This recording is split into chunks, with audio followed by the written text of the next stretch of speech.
Blog में आप सभी का स्वागत है। तो दोस्तों मेरे एक और न्यू ब्लॉग में आप सभी का स्वागत है। और मैं हूँ मम्मी के घर पे। आज रेनू छुट्टी पे थी तो मैं भी चली आई और अभी लगभग शाम का 5 बजने वाला है। और आज कार्तिक को जो है मम्मी लेके आई है और आप लोग देख सकते हैं कि मैं क्या कर रही हूँ। आज अपनी मम्मी के घर में गार्डनिंग कर रही हूँ मैं। और ये जो है ना पौधे, इसमें आप लोग देख लेंगे एक कड़ी पत्ता लगा, इसको मैं अलग कर रही हूँ। और ये आप देख सकते हैं इसको, इस पौधे को बोलते हैं क्रासूला। ये क्रासूला जो है इसको मैं अलग करूंगी और कड़ी पत्ते को मैं अलग करूंगी। और एक पौधे को तो मैं अलग कर चुकी हूँ, ये देख सकते हैं। ये गाइस मेरे को गार्डनिंग का बहुत शौक है, पर क्या करूँ, मैं जहाँ रहती हूँ वहाँ पे बंदर तो यहाँ पे भी गाइस आते हैं, पर इनके पौधे ना सेफ भी रहते हैं और कभी कभी नुकसान भी बहुत कर जाते हैं। ठीक है, तो चलते हैं, इनको अलग भी कर देती हूँ मैं और आपको दिखाते हैं। चलिए आप लोग नानी से मिलिए। नानी बैठी जा, नानी को मिलिए क्या। ये देखिए नानी बोलती जाना। हे गाइस, ये देखिए हमारी नानी जी हैं जो आज आई थी और बैठी हुई है धूप में। धूप में बैठी हुई है, मतलब धूप चली गई है, अब शाम हो रही है तो अब हम नानी को नीचे लेके जाए। ये मम्मी आ गई। मम्मी कह रही मुझे नानी के साथ में बैठना है।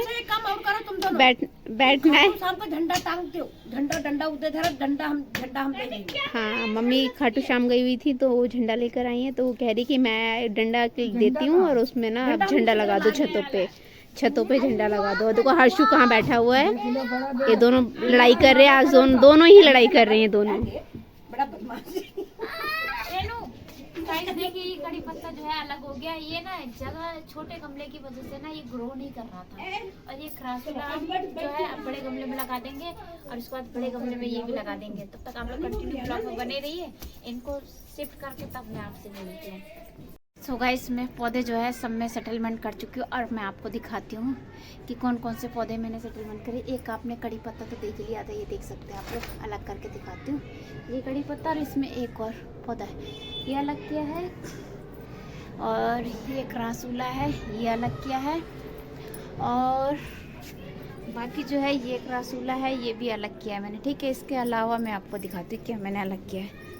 चलते हैं गाइस, टाइम बहुत हो गया है। हर्षु कार्तिक ट्यूशन गए हुए हैं अब। एक ये कड़ी पत्ता और इसमें सदाबहार है, देख सकते हैं कितना छोटा सा है, ये देख सकते हैं ना।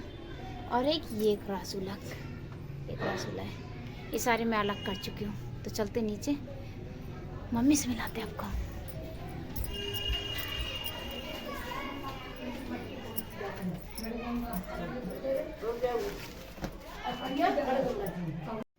सो है गाइस, गुड इवनिंग, नमस्कार। कैसे आप लोग? उम्मीद करती हूँ कि आप सभी अच्छे होंगे और मैं भी अच्छी हूँ। तो गाइस कल मैंने दोबारा ब्लॉग शूट नहीं किया क्योंकि गाइस मैं आपसे बोल रही थी कि मैं जा रही हूँ नीचे और आपको मम्मी से मिलवाती हूँ। तो गाइस जब मैं जीने उतर रही थी ना तो हमारे मामा आ चुके थे घर में। और दूसरी चीज़ आपको बता ही रखा है कि हमारी मौसी जो है एक्सपायर हो गई हैं और उनका मंडे को अंतिम संस्कार भी हो गया। तो गाइस फिर मामा तो वैसे भी बहुत दुख में थे, इस वजह से फिर मैंने दोबारा कोई बात छेड़ी नहीं और ना मैंने कोई वीडियो शूट करा। क्योंकि वहाँ मामा आए थे, मामा गए थे वहाँ पे, मम्मी गई थी, तो इस वजह से दोबारा उस बात को उखाड़ने का कोई मन नहीं, क्योंकि मामा वैसे ही बहुत दुखी थे।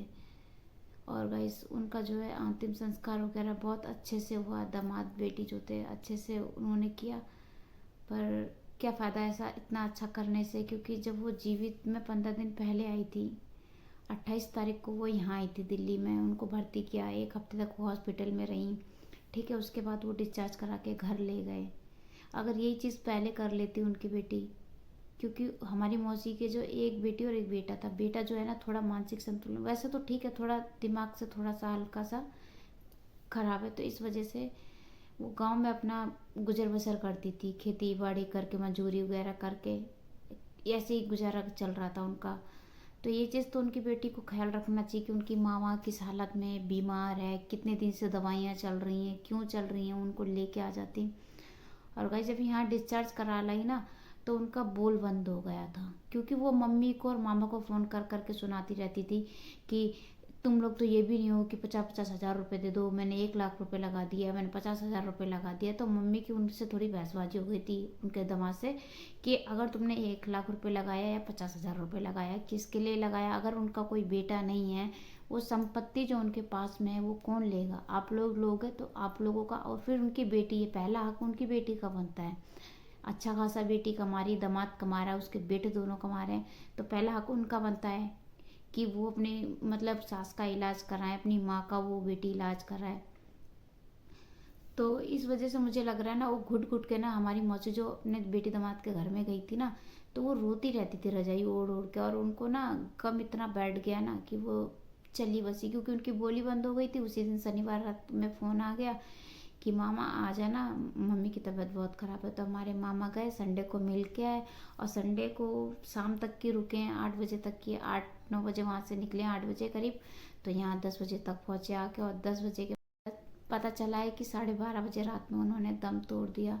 तो गाइस, मुझे मंडे वाले दिन, जिस दिन उनके अंतिम संस्कार के लिए गए थे, उस दिन तो मैं टेंशन फ्री थी। संडे वाले दिन इतनी टेंशन में थी कि मेरा सर ना फटा जा रहा था, और हालांकि मैं जा भी नहीं पाई, इतनी मजबूर हो गई कि कहीं जाने लग जाओ ना तो मेरे हस्बैंड जो है वो पूछने लग जाते हैं क्यों जा रही है, क्या काम है। ना वो खुद जाते हैं और ना मुझे जाने देते हैं। पर ये सब चीज़ तो सबके आगे है। तो गाइस, बहुत दुख हुआ। कल की रात से जो मुझे टेंशन हुई थी ना, आज सुबह तक की मुझे ये टेंशन रही है कि ना उनका सही इलाज सही टाइम पर ना होने के कारण उनकी मृत्यु हो गई। तो ऐसी बेटियों का भी होने से अच्छा है कि वो ना रहें। अब देखो, उसके 2 बेटे हैं। अब वो ये कह रही है हमारी मौसी की जगह जैसे घर मकान जो है गांव में बहुत ज़्यादा है, तो वो कह रही है कि अब मेरे 2 बेटे, एक बेटा यहाँ रहेगा, एक गांव में रहेगा।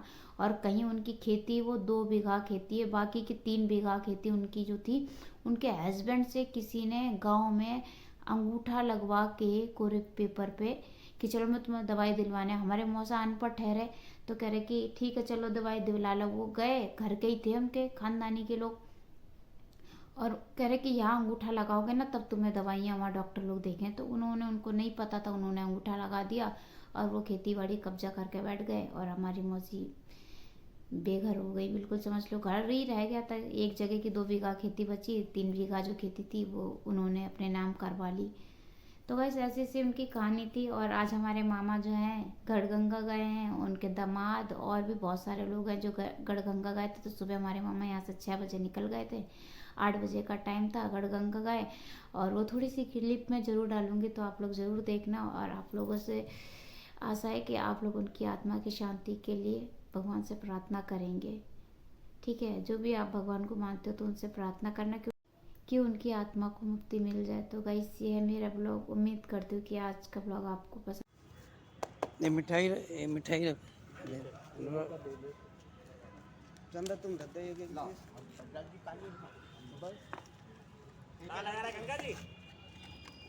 गढ़गंगा ये ले जाओ फूल बाहर जरूर पड़े तुम्हें यहाँ खाली 2 पत्ती लगेगी। ये गंगा जल भी रखेंगे।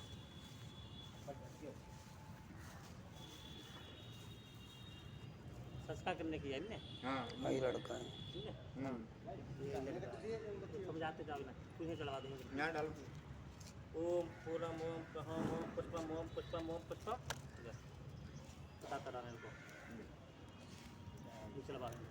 चलो ओम चंद्रम ओम चंद्रम, थोड़ा थोड़ा थोड़ा थोड़ा थोड़ा ओम पिलम ओम कला धर छोड़ दे, बता दो ना, छोड़ दो, बताना पड़ता है। नहीं तो अब तुम लोग करवा दो, ऐसा करो कुछ पैसा रखवा दो जो चाहिए।